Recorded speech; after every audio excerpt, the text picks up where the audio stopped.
Hi, everyone. I'm going to talk to you a little bit about the historical context for career counseling and career development, partly because career development is so intricately involved with society and the economy and how things change.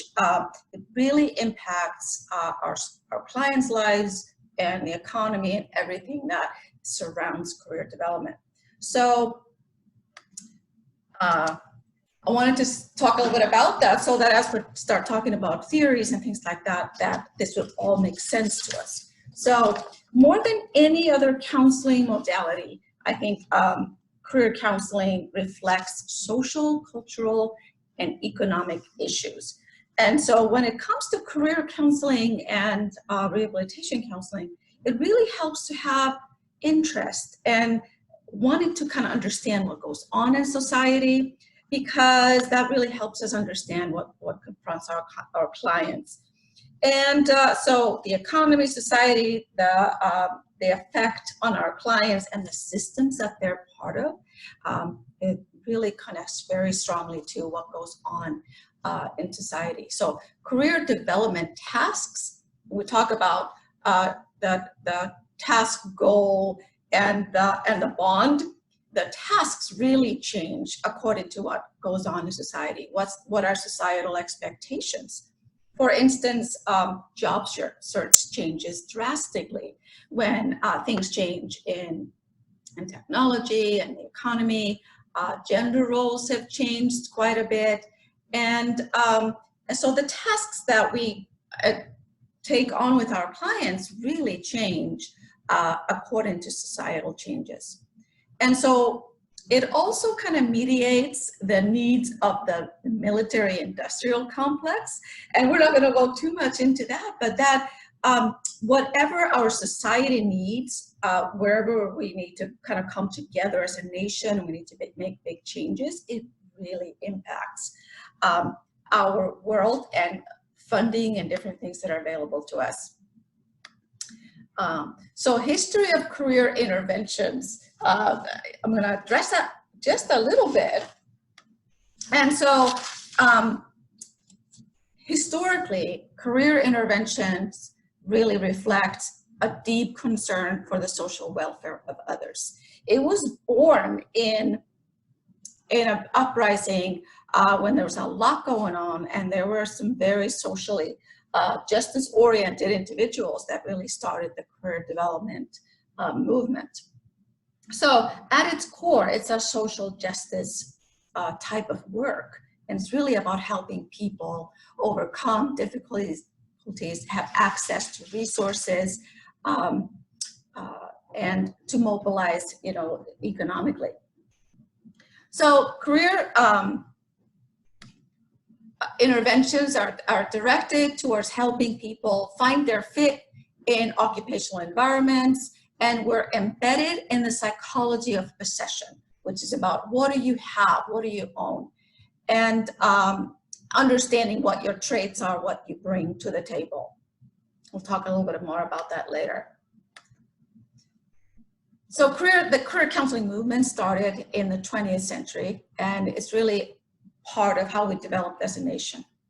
And it started out in the 20th century as there were so many different changes happening at that time. People were moving from agriculture in the country into the cities, and it was greatly influenced by political, economic, educational, and philosophical changes. So economically, the economy just needed different talent, and it needed to distribute people into different roles very quickly.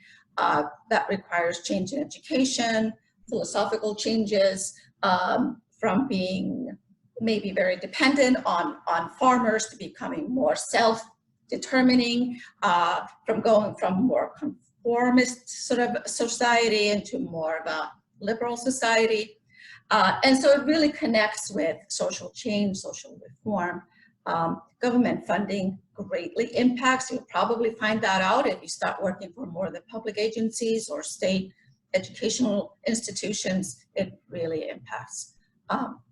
And then they started kind of using science to understand more what was going on and how to pursue and kind of how to develop this what do you call it? This movement. And we'll talk more about, that's going to be a really big part of the some of the theories we talk about, is how do you test and how do you assess human traits.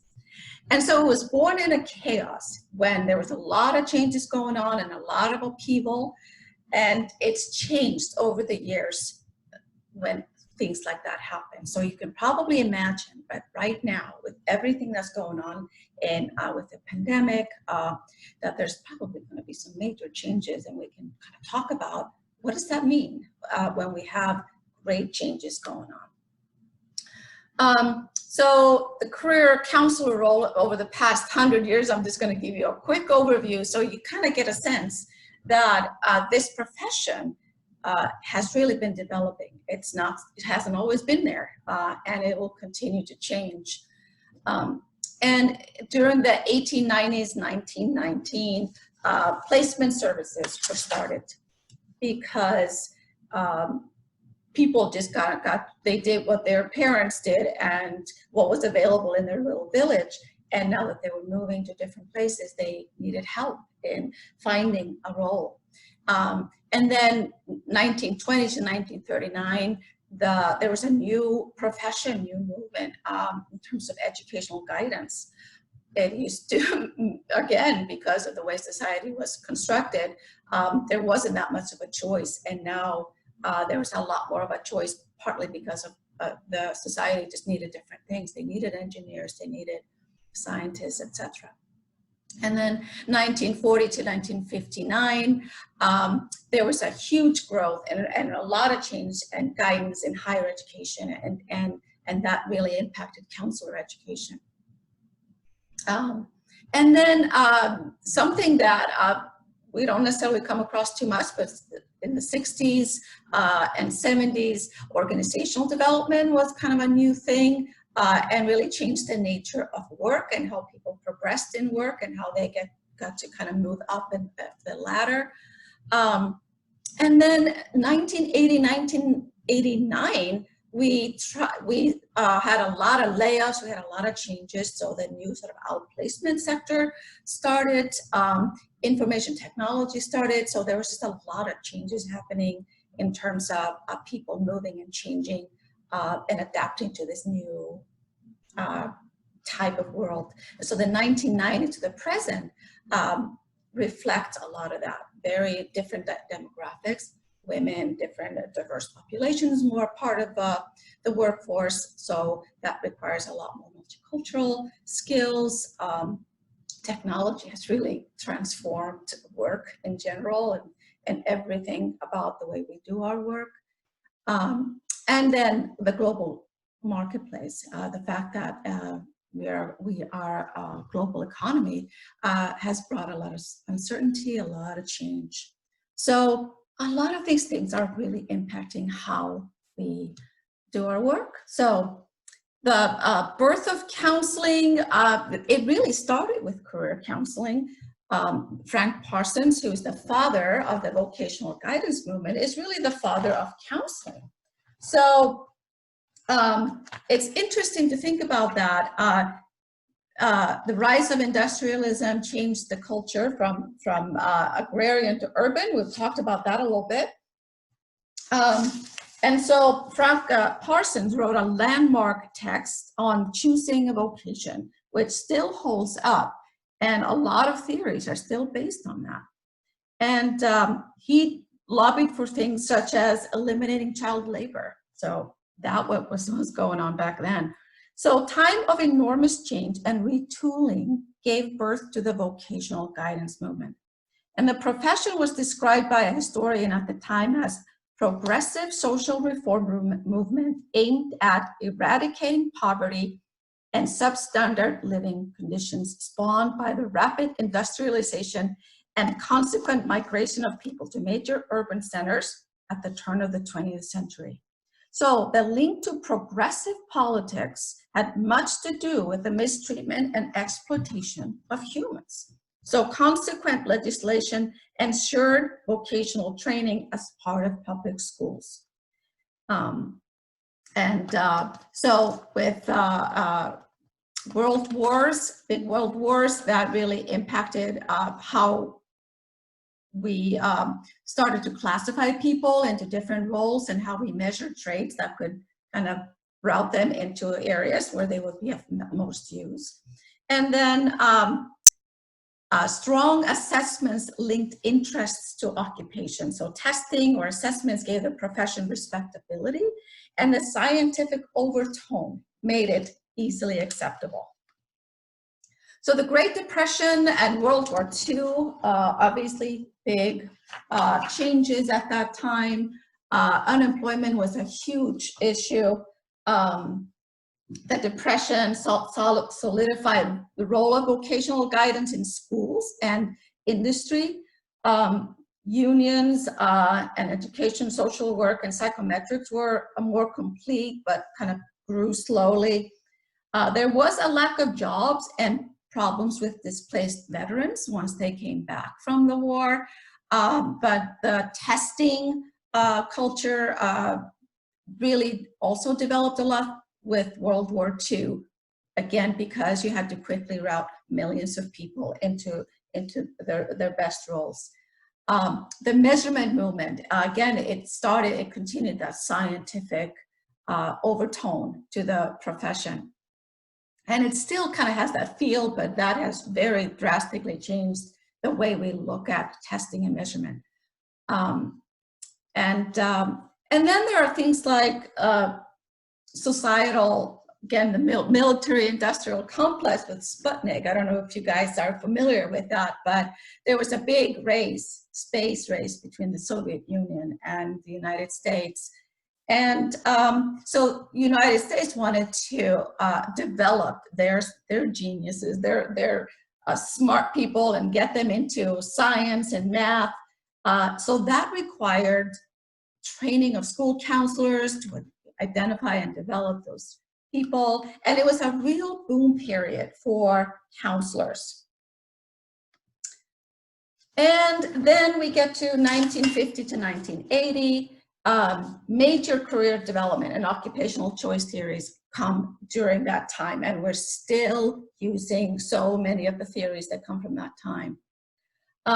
So the 1950s had been really about conformity, kind of depersonalization of young people. You think about the gray flannel suit and people just kind of being very conforming and very following social pressures.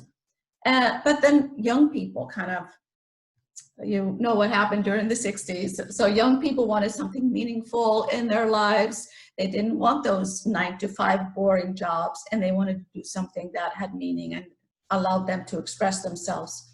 There was a lot of idealism that was going on at that time. So people wanted the United States to live up to its promise of freedom and doing the right thing. There was a high unemployment in the early 60s, resulting in a presidential panel on vocational education. And that declared that school counselors, for instance, needed exceptional understanding of the world of work and its complexities, and someone who is a specialist in occupational information, vocational guidance, and counseling. So the National Occupational Information Coordinating Committee was set up the guidelines for career education over the lifespan. So a lot of things happening. And now, 1980 to the present, it sounds like a long time. That's, you know, we're talking 40 years. And who knows, maybe we're getting to a time where we're kind of getting into a new era. It's kind of hard to say, but what is highlighted during this time is the global economy and how manufacturing and things have just been moving around the world. There's global competitors. The industrial age has really moved to information and technical age. So that was a great change. There were national acts that helped people who have been laid off. So there was the Job Training Partnership Act, or the JTPA. I used to work for an organization that did that, so that helped